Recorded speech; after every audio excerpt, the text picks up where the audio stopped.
Hello and welcome to Mann's Model Moments. Today we're going to be looking at the 1/48th Tamiya Sea Harrier kit that we made previously in our first build video. Revisiting this kit, I'm going to be taking some of the materials and techniques I've mentioned in my top 10 videos, and the first one of those that I'm going to apply is research. Now, one of the advantages of modelling a fairly recent subject is that there is often a lot of material still available, and in fact the exact aircraft that I modelled, XZ451, actually shot down an Argentinian Hercules in 1982 in the Falklands War, and it was exhibited at the Farnborough Air Show as shown in this photograph here. Now, there are a few things that are immediately apparent about the aircraft. The first is the detail around the cockpit, specifically the ejection seat, which is much more detailed and intricate. And in fact, if we go over the airframe, there are a whole bunch of points that I'm going to change in this revisiting video. And they really cover three main areas, and that is accuracy, detail, and weathering. So to begin this process, we actually need to undo some of what we did originally. First of all, I'm going to be removing the pitot tube, just using a very sharp pair of snippers. And then I'm going to very carefully remove the canopy. So you can see I'm just going from the back of the canopy, using my scalpel to actually just go and break that join all along. Just be careful not to damage the canopy, and you actually do want to go along the seam and not actually cut into the canopy itself.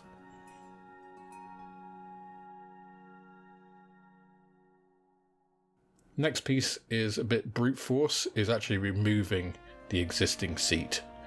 Now, we don't need this, so as long as we don't damage the rest of the kit, it doesn't really matter what happens to this seat.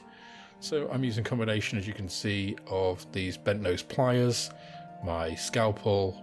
Here I'm using my pin vise and drill, and going back to the scalpel, just basically teasing out all of the elements of the existing Tamiya kit seat without damaging the other pieces of this cockpit area. Now, this isn't ideal, and obviously it's not what we would do if we were approaching a kit to start with, but it's where we are. And you can see we're actually damaged the floor a little bit. That doesn't matter, but what we need to do is try and smooth that out so that our resin seat that we're going to use will sit properly. So just put a bit of glue on the bottom there and just using my scalpel to kind of smooth it out, try and get that as smooth as possible so it'll sit properly. Next step here is to seal the decals. Normally when you're doing a kit, you would use a pledge or other varnish before you put the decals on, and then use pledge or another solution to set the decals on. We didn't do that at this first kit because that's not an assumption I wanted to make, that you'd have those things. But now they're actually revisiting the kit, we need to try and make sure that those decals don't come off. As you can see, little pieces are just starting to flake off, so that's why we're using the pledge. Now, the Harrier has a very prominent intake on the base of the tail. So on the Tamiya kit, that's solid, so we need to open that up. And the easiest way to do that is with a pin vise with a little drill bit in there.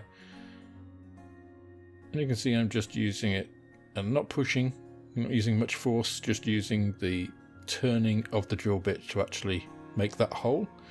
And then just going back in with my scalpel to shape that from that round hole to get as much of that opening as possible.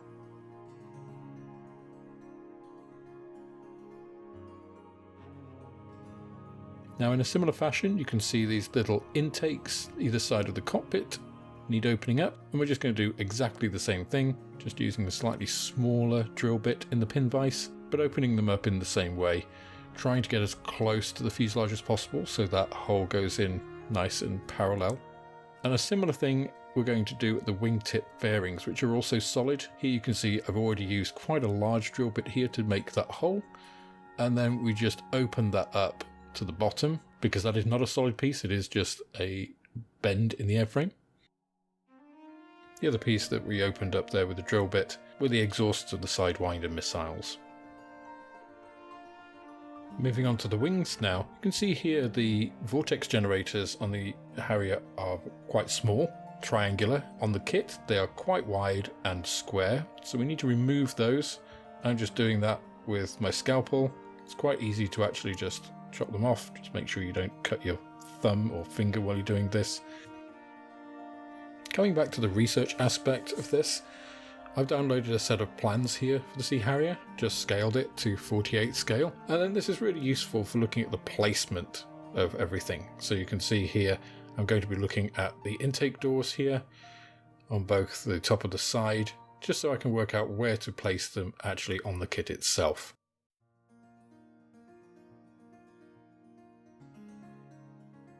Also look at some of the other areas here. These two fairings on the top of the kit here don't exist on the actual Harrier. There is only one of them and it's a little bit further back on the right hand side. We already mentioned the Vortex Generators. So a set of plans is really helpful in working out where things go. So in terms of those top outlet removals, obviously these are a little trickier than other pieces being right on the top of the fuselage. So I'm just using a very thin razor saw here, and just very carefully going along the side and the back so I don't go too deep into the fuselage itself, just to gently remove them, because we do actually want to keep what we're taking off. So otherwise we could just use a set of cutters just to broadly cut them off.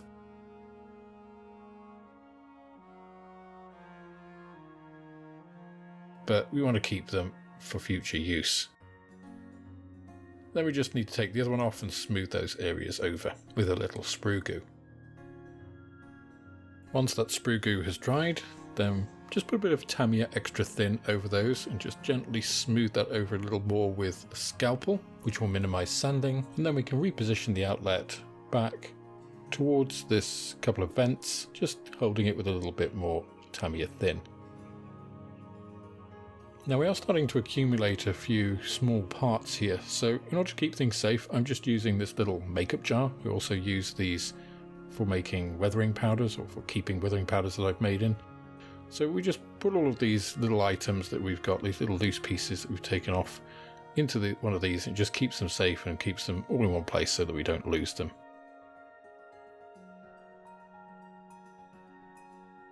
The Harrier also features some pretty large holes at the wing roots. So we're going to go back again to our pin vise and drill, but it's difficult to get purchase here. So if you get a scalpel and just cut a little flat spot on the wing root where you actually want that hole to go, makes it much easier for your drill bit to find purchase, and that helps you not stab yourself with your pin vise, which is, from experience, a painful thing to do. Again, try to keep your pin vise as close to the fuselage as possible so that the hole goes in as parallel to the axis of the aircraft. Now the Aden gun pods feature some large ejector ports on them. So again, I've just used the razor saw here to cut down across the width of those, and just using my clippers to make an initial cut and using the scalpel to clean that up, and then come in and cut to the other razor saw cut and then just clean that all up.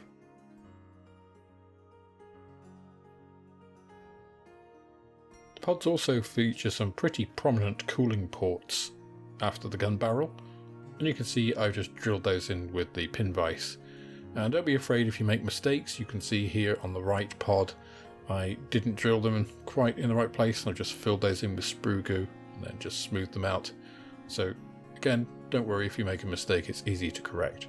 Now a really characteristic part of the Harrier are those little doors that surround the two air intakes on either side of the cockpit. And here you can see I've used strips of Tamiya tape and these plans just to mark out where those doors are going to be on the model. So you can see I'm really only interested in the first 5 doors.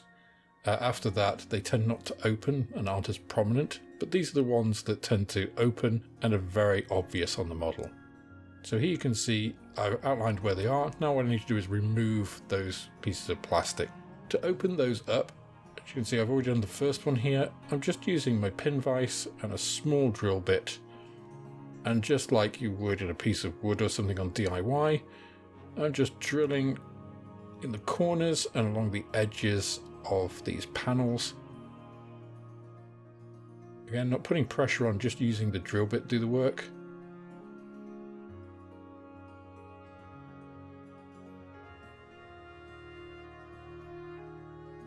And then once I've done that, I'm just using the scalpel to open those up. And again, I'm not putting a huge amount of pressure in here. I'm really just putting it in and working it backwards and forwards. I'm not pushing it really hard. Usually find accidents happen when you put too much pressure on things.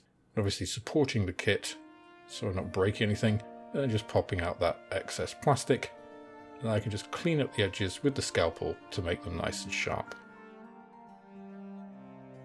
So I've done that, just have to go and do it to all of the others. Now the intake doors I've just made from pieces of plasticard, and basically measure them, trim them down, trim them to size, and then it's just a matter of when you've got the right size piece, just putting some Tamiya extra thin in, and then just pushing them in the angle you kind of want them to be. This might take a little bit of fiddling about, and then just making sure it's aligned with the edge where it hinges. It takes a little time, but eventually you get something that should look something like this. Now you can see on the Harrier here there is this nose inlet which is completely absent on the Tamiya kit, so I've just reshaped one of those intakes that we had on the back of the aircraft. I'm just using it here just with a bit of Tamiya thin to position to represent that inlet at the front of the cockpit. So the Vortex Generators on the wing are these small triangular pieces. So I'm just using some very thin plasticard here.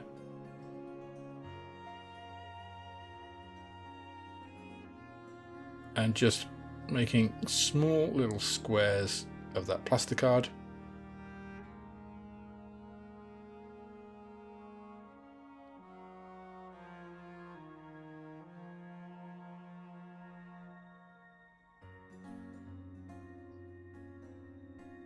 And then once that's done, I'm just attaching those with a little bit of Tamiya thin, using tweezers.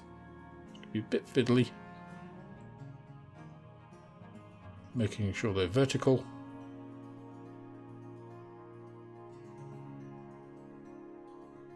And then once I've done that and got all of them glued on, they're dry. You can see here. Then it's a matter of getting a brand new scalpel blade. You need a very sharp blade here.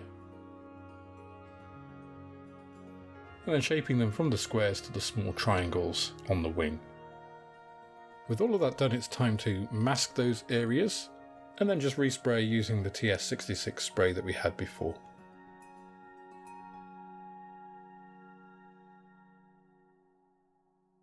Now the Harrier does also have some small side intakes after those big square ones, and here I've just used a portion of the plans just to mark out where that inlet is, just marking it with my scalpel so I can carve that out.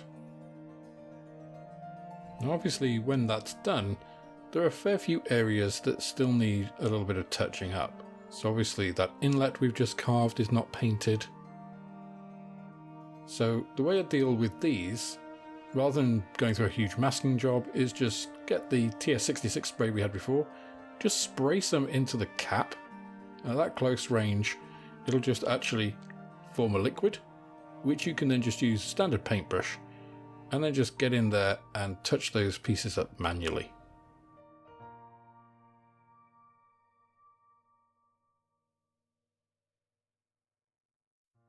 Now I've got some pretty big holes that I need to fill in the cockpit. So I'm going to use green stuff, and you can see here it's not mixed. It is called green stuff for a reason. It needs to be completely green, not blue and yellow. So here it's properly mixed. And those big gaps that we've got in the Tamiya cockpit, we're just going to fill with these little sausages of green stuff. Green stuff has quite a long working time, so you can pop those in and just use the end of a paintbrush, just push those down. If you've got specific tools, you can use those, but the end of a paintbrush is perfectly adequate, which is very ill-defined on the Tamiya part.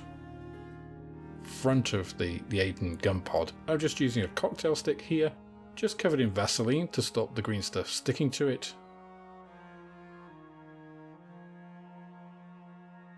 Popping that into the hole that I've drilled,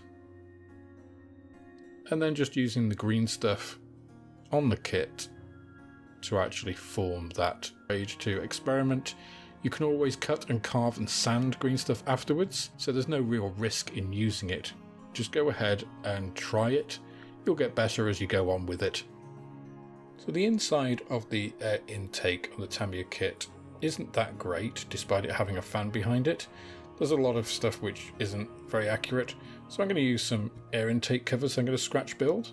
And the best way to do this, I've found, is because you don't really know the shape of those intakes, is if you take a sausage of green stuff, just make it into a little loop and then push it into the air intake itself.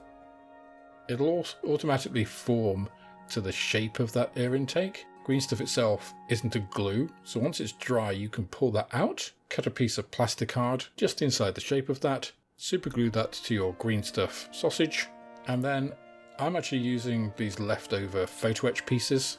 They're actually from a 35th scale tank, but you can do this with just a piece of scrap foil or a piece of wire if you prefer, and just super glue those on to represent the handles that you actually use to place and pull these FOD guards out. So it's a little bit fiddly using these, but with a pair of tweezers you can avoid getting your fingers stuck, and once those are done they can be pushed into place. So the replacement ejection seat is a JP Productions Martin Baker Mark 10 for the Sea Harrier. You can see this resin part just has a huge advantage over the kit part, just a massive amount of detail, and resin really shines in this area. Now you can see here I've already painted the resin Martin Baker ejector seat, but once that's in place, the canopy no longer actually fits. And that's because on the rear of the canopy on the Tamiya part there is this sort of headrest area, so that needs to be removed. So then we're down to detail painting. I've already mentioned I painted the resin ejector seat. You can see that done compared to the real thing. At the rear of the aircraft there are various pieces to paint, including the rear formation lights. And the lights I painted silver, and then went over them all with Tamiya clear, depending on the colour. So for the rear formation lights which are silver, I just left those.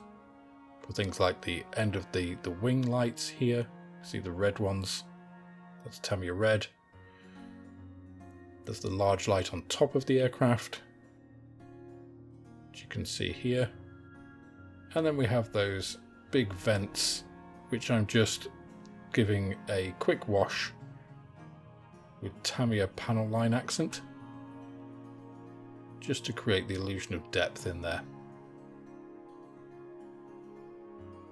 Once all that detail painting is done, we can then give the entire aircraft a coat of pledge. So this will do two things. It'll seal and protect all of the painting that we've done, seal the decals again, and also give a uniform coat. So Sea Harriers were actually gloss, not matte. So this also helps give an overall gloss sheen to the aircraft. Now when I created the doors on the side of the air intakes, I destroyed the decals, so I'm actually replacing those with a couple of spares that I have. So here you can see I'm just checking placement versus reference, and the way that we're going to actually put the decals on here is how we would normally. So we're starting with a quite gloss coat, and then we're actually just putting pledge all over the area where we're actually going to put the decal. So having a gloss surface and then having the pledge here helps draw the decal down. We're just going to soak that in water and then just slide it off roughly where we want, and then put some more pledge on it, just adjust its position, cover it in pledge. You can see at the top there that will actually get cut. You can see here I've just used the scalpel to cut the top one, and I'm just going to cut into that second piece where the middle of the roundel is, to allow that to settle down as well. Now the pitot tube that we removed right at the beginning is going to be replaced with just a sewing needle, but because I don't particularly want to stab myself every time I look at this model, I'm going to file off the end. I'm just using a steel metal file here. The needle is actually quite hard, so it does take a bit to blunt it down sufficiently.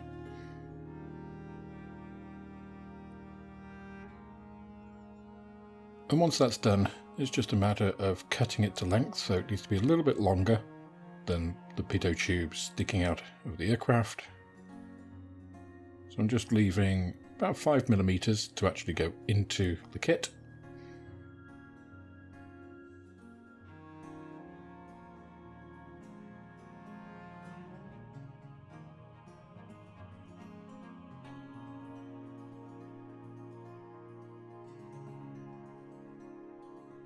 And then once that's done, it's just a matter of putting a little bit of super glue on the end of the needle and then pushing it into place.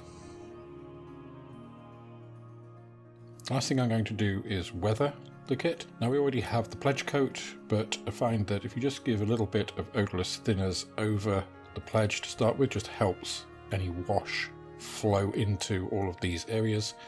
And I'm just using a 1-to-1 mix of thinners and Tamiya panel accent, just to go over all of these areas where you've got raised or recessed panel detail.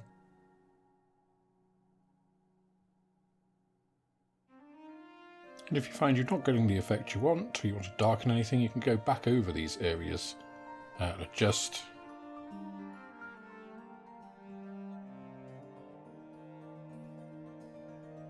Just going to go all over the Vortex Generators on the wings.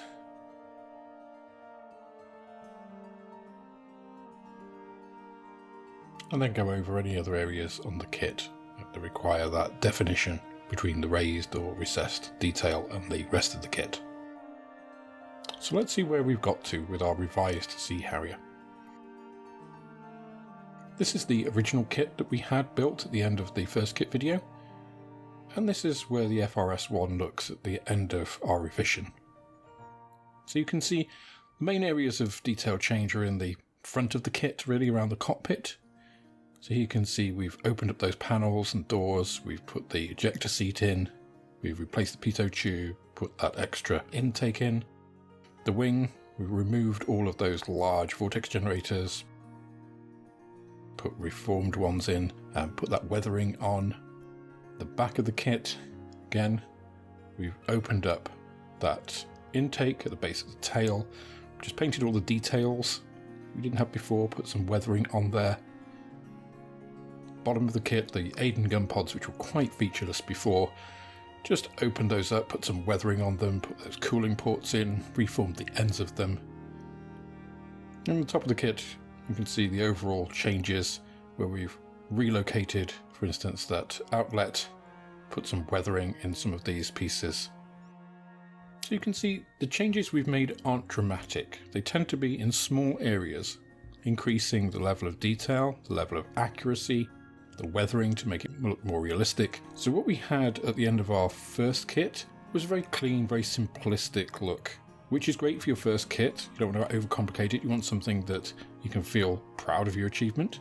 Revisiting it just shows you what's possible on a kit that you've already finished with just a few extra pieces. I didn't spend a huge amount extra. The only piece that I actually purchased here was the resin ejector seat. Adds a lot of detail in the one area that really needed it. And all the rest was done with pieces that I already had, like the sewing needle, which was just from one of those free sewing kits that you get in a hotel. Other pieces were just simple weathering, plasticard, modelling putty, and basic painting techniques. Have we produced the best FRS1 that we could? No, we haven't. We wouldn't have exactly approached this if we'd started the kit with this in mind, but we've produced a pretty good rendition now, I think, with not an awful lot of extra effort.